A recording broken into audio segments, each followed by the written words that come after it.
The most prestigious, most well-known Wall Street firms are saying, do not buy stocks right now. Do not buy stocks. It's going to be a bad year for the stock market in 2024. So we're going to speak about this. We're going to go through the most prestigious firms out there, their price targets around this. I want to share my perspective and opinions on, do I think these scenarios are very realistic? Do I not think they're realistic? Should we be listening to these folks when the most prestigious, most well-known investment banks and banks out there are saying, do not buy this? Should we be listening to them right now and be like, you know what? This is not a good time right now. Does this mean like the performance is going to be better for the stock market?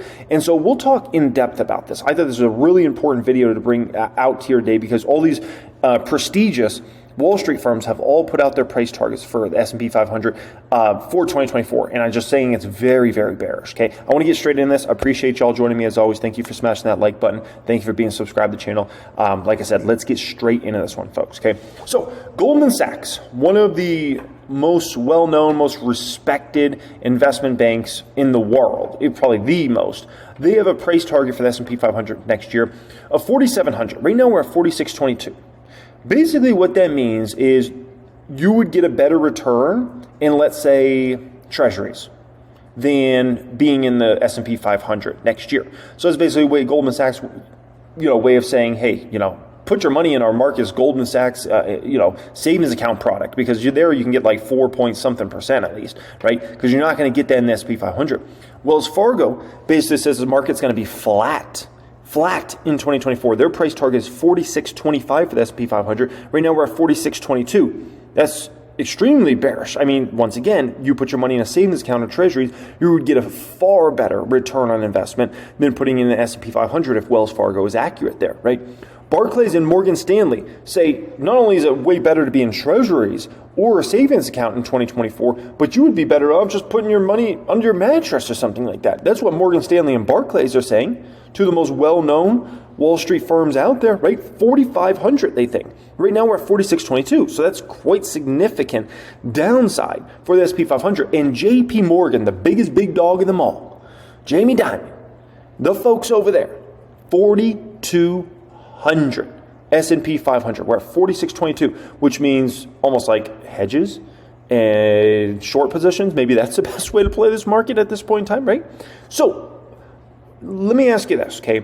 How was Wall Street positioned going into this year? Was Wall Street bullish or bearish going into this year? And what did they think would perform well and not?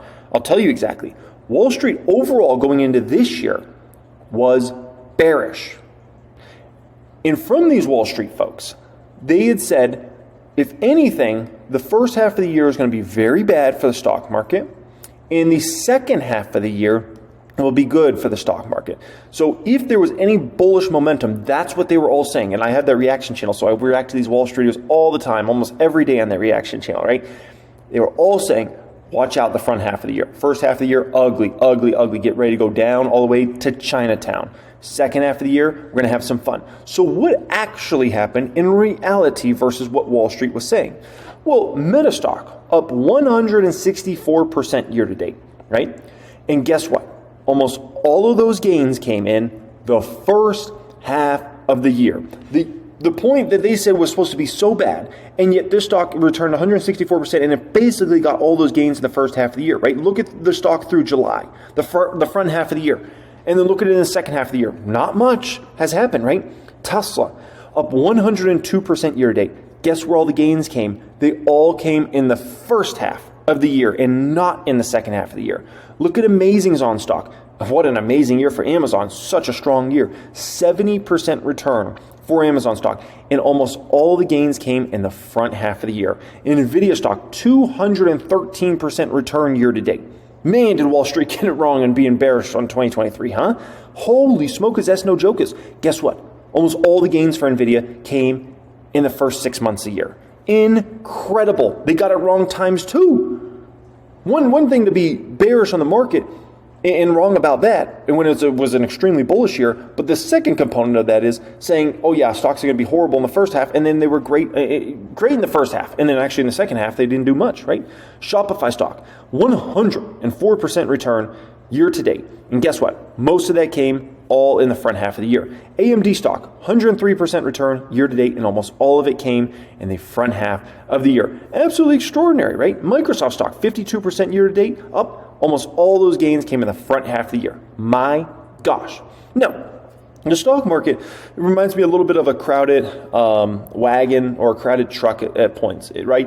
Where let's say, hypothetically, instead of these estimates, let's say Goldman Sachs was at 5,200, and let's say Wells Fargo was at 5,100, and Barclays and Morgan Stanley were at 5,000, and JP Morgan was at 4,950.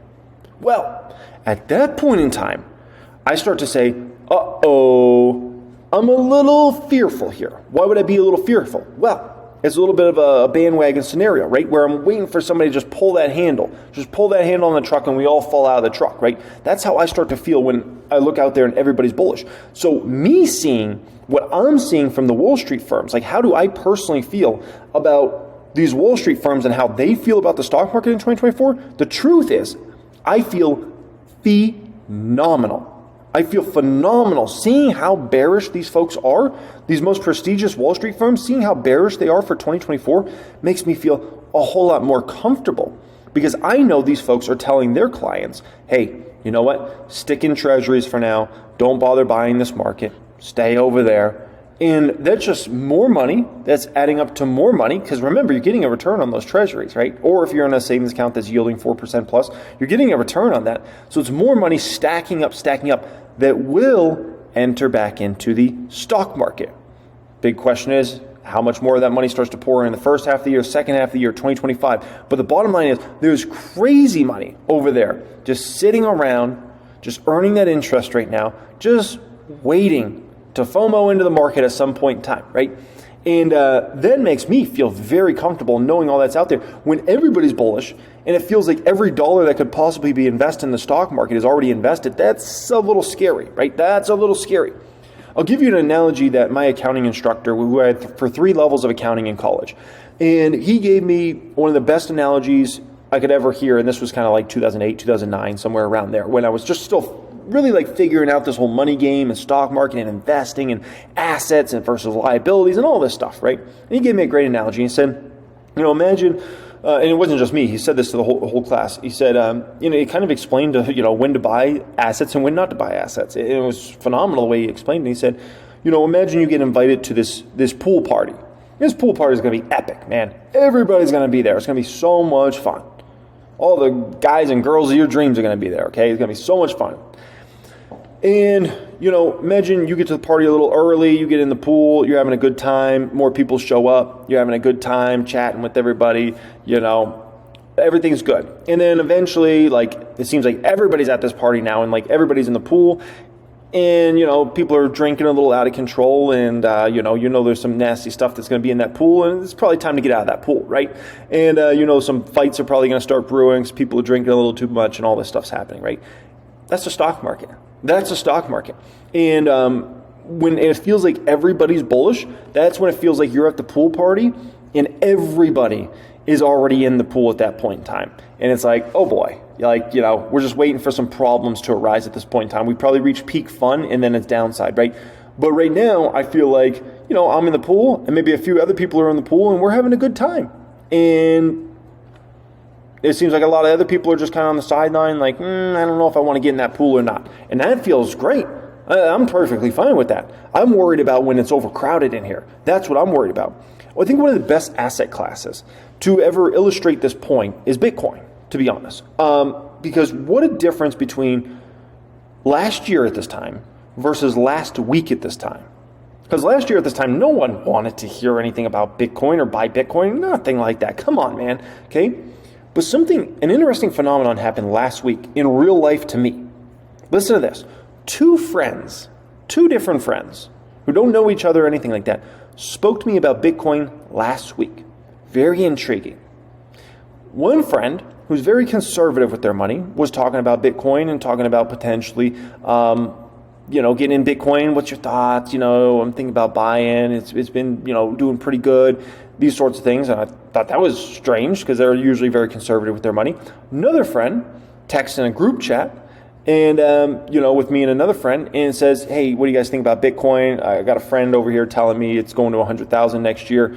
I'm thinking about buying." That friend never cares anything about stocks or crypto.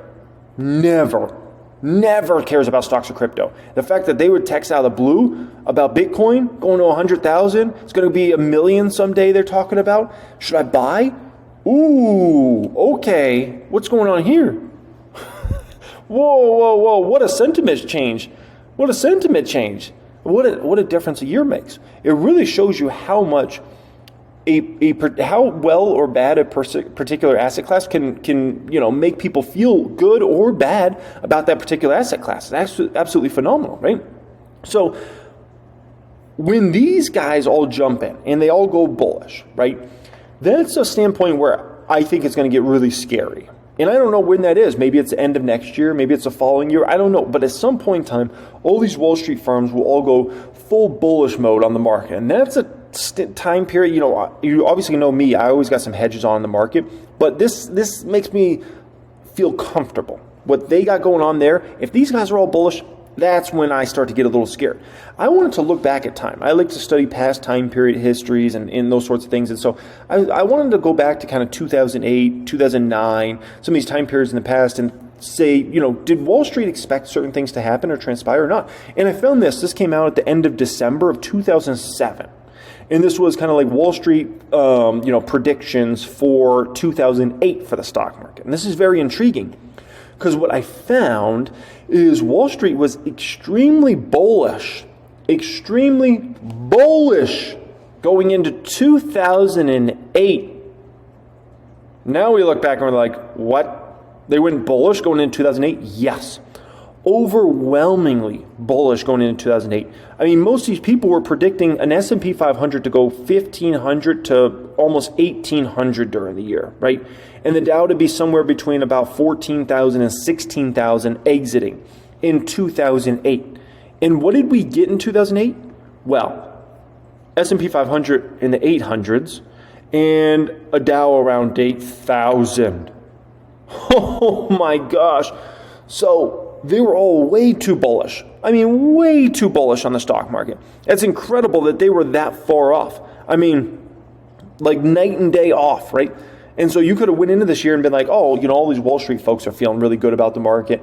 Even the ones that are kind of expecting some downside, those ones aren't that bearish. And so, it should be a good year for the market. And you just got an absolute disaster of a year in 2008. That's incredible, man. That's incredible that they were that far off between what they thought was going to transpire in 2008 versus what actually transpired in 2008 and how bullish they were versus they should have been actually really bearish, right?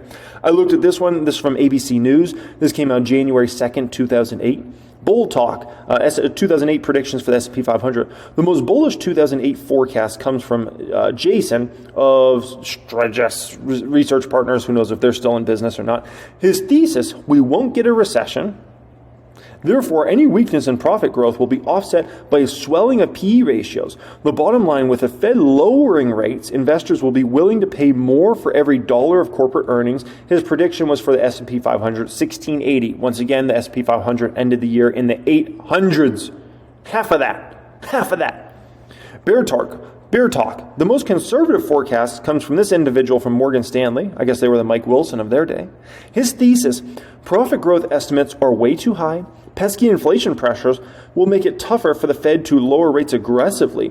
Add to that negative news on global growth story. The bottom line, stock drivers stall out. His prediction 1520, which still was incredibly bullish compared to what actually happened there. So, interesting, very interesting, right? Between what people thought versus what actually happened. And 2009, right? 2009 was a great year for the stock market. The stock market performed phenomenal. It was up 23%, right? Versus 2008, people went in very bullish. They got slapped with a super bearish year. But 2009, you got to wonder, like, okay, did people switch over to the very bullish side? Like, what really happened in 2009 since it ended up being a great year in 2009? Well, I found this, okay? This is from December 16th, 2008.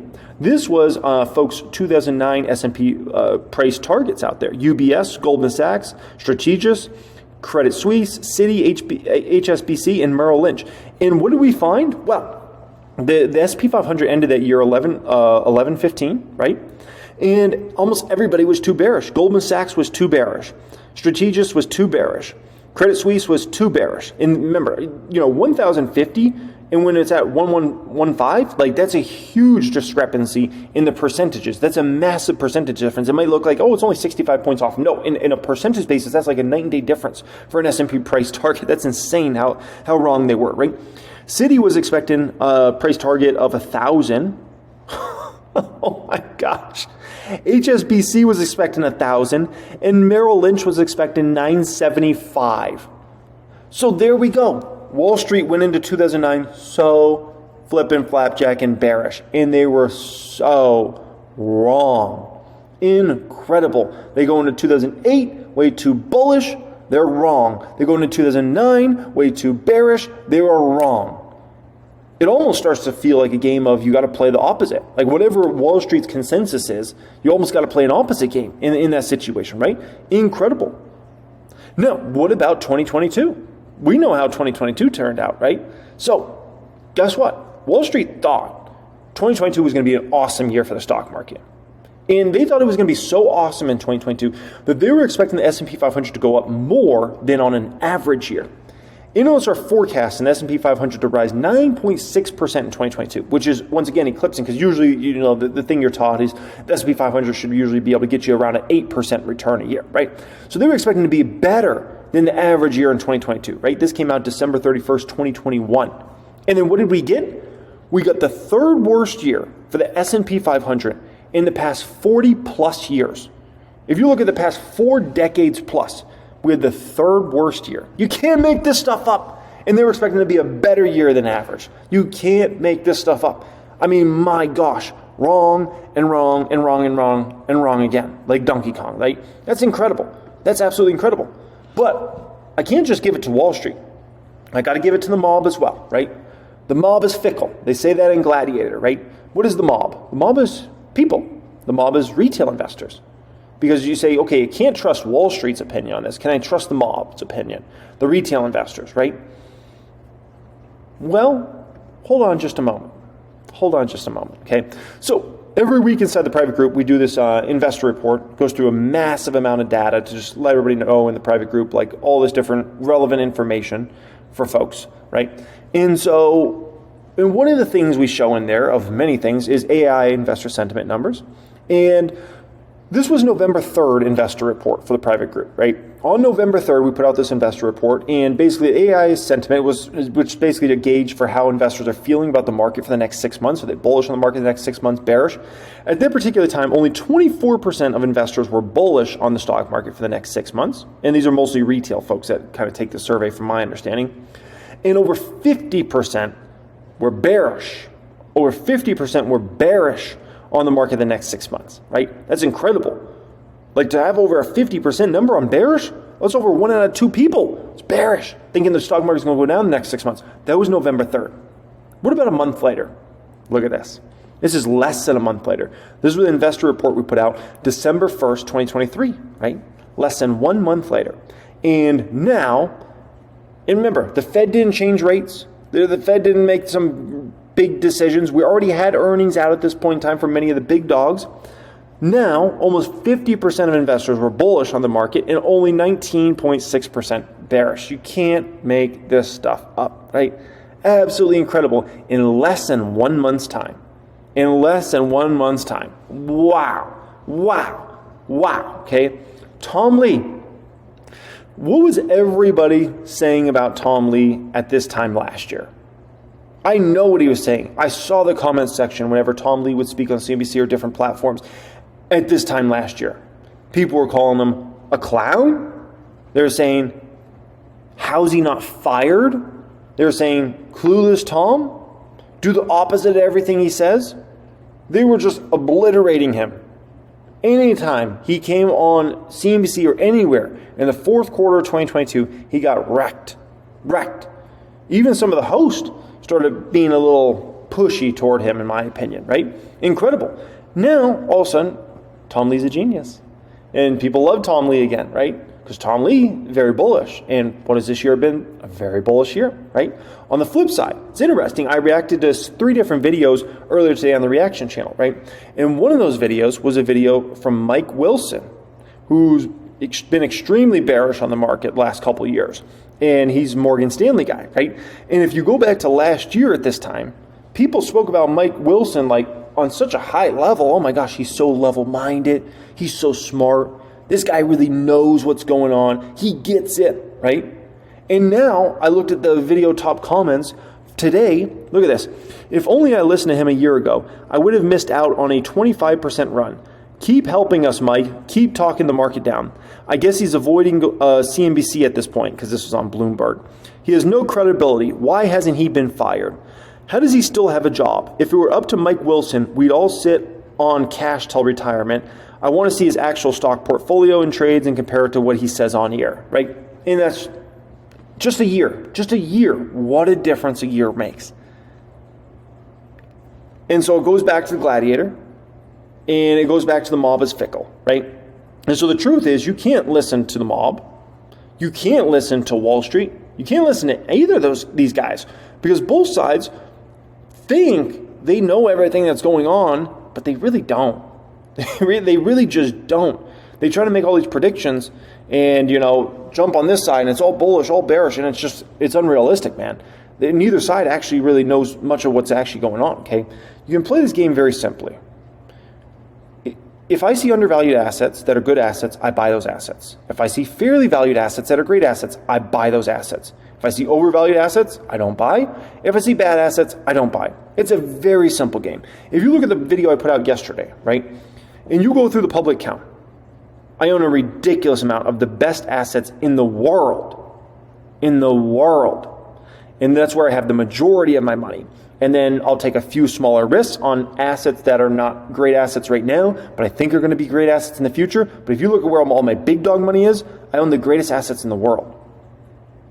The type of companies that will perform well in any environment. High inflation, low inflation, bad consumer sentiment, good consumer sentiment. Doesn't matter. These companies are so well run. They're so phenomenal as assets. They're going to perform, right? The probability of what I think will actually happen in 2024, okay? There'll likely be a Q1 sell-off at some point in time. It's got a lot of people made a lot of money in a lot of certain stocks, and some of those people are probably going to take some profits at some point in the first quarter, right? Plus, we're kind of in a little bit of a Goldilocks time right now. People are going to start talking about the bearish stance again and again and again at some point in Q1. So we'll probably have a Q1 sell-off at some point. Be prepared for that. That'll probably happen, right? Then real wages will likely uptick very nicely for the first time in a long time, as in years, in 2024, which is going to be very helpful to small business sentiment, to consumer sentiment. That's going to be huge overall. Inflation will likely be down substantially year over year. You can't predict inflation 2 years out, 3 years out, 4 years out, 5 years out, 10 years out. It's impossible. But you can predict inflation for the next 6-12 months.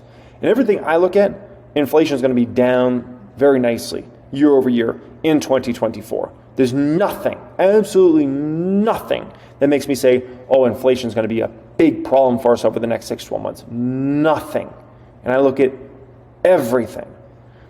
Big tech earnings will likely be very strong. You'll see likely very nice earnings per share growth from almost all of the big dog companies throughout 2024.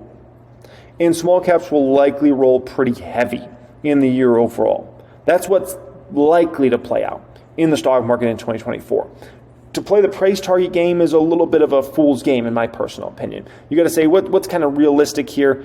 The price targets, so much can change, so much sentiment can change. So what are people willing to pay for stocks? That could change dramatically. We got so much money in treasuries. What if some of that money starts to come into stocks when you're not going to have a lot of selling pressure, and all of a sudden you got all this buying pressure from all the sideline money? What happens if you start to get some FOMO in 24? What happens when these Wall Street firms, one by one, maybe starts to realize maybe we were a little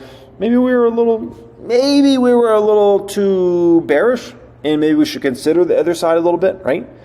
And for me, I just sit back and I'm just like, I don't care. Like, give me whatever happens in this game. Give me S&P 500 4,200. Give me S&P 500 3,200. My put options, my hedges are going to print money. Like, are you kidding me? Like, I'll take that. And then what I would be able to get assets at, great assets, I mean, it would just be like the biggest gift. I don't think that's going to play out, but I would love it. 4,200, give me it. Probably not happening. I will gladly freaking take it. 5,000, okay, whatever. You know, whatever the situation is, it's perfect for me. Down market, hedges print money. Huge buying opportunities, great. Flat line, there's a lot of opportunities in this market. I get to continue to take advantage of the opportunities. Stock market goes up a ton, great as well. That means I make a fortune. Anyway, I'm set. And you can play this game very simply, okay? Don't get all like these other folks do, because they get wild, man. They get wild. And their predictions, it's end, oh my gosh, and they all jump on. And they're a mob. They're both sides of the mob. Retail's a mob, and Wall Street's a mob as well. That's the best part. Both are.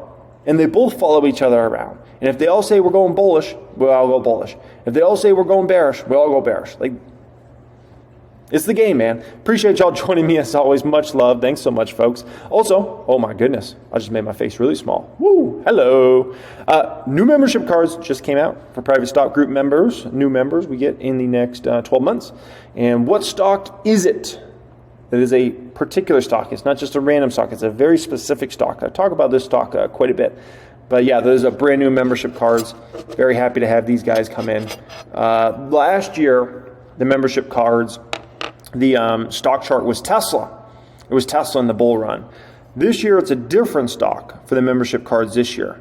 It's not Tesla this year. It's another stock. And these cards were designed probably about 4 weeks ago or so.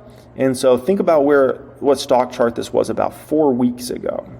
And if you can get it, let me know on Instagram. Send me a DM or something, okay? Appreciate y'all joining me as always. Much love, and have a great day.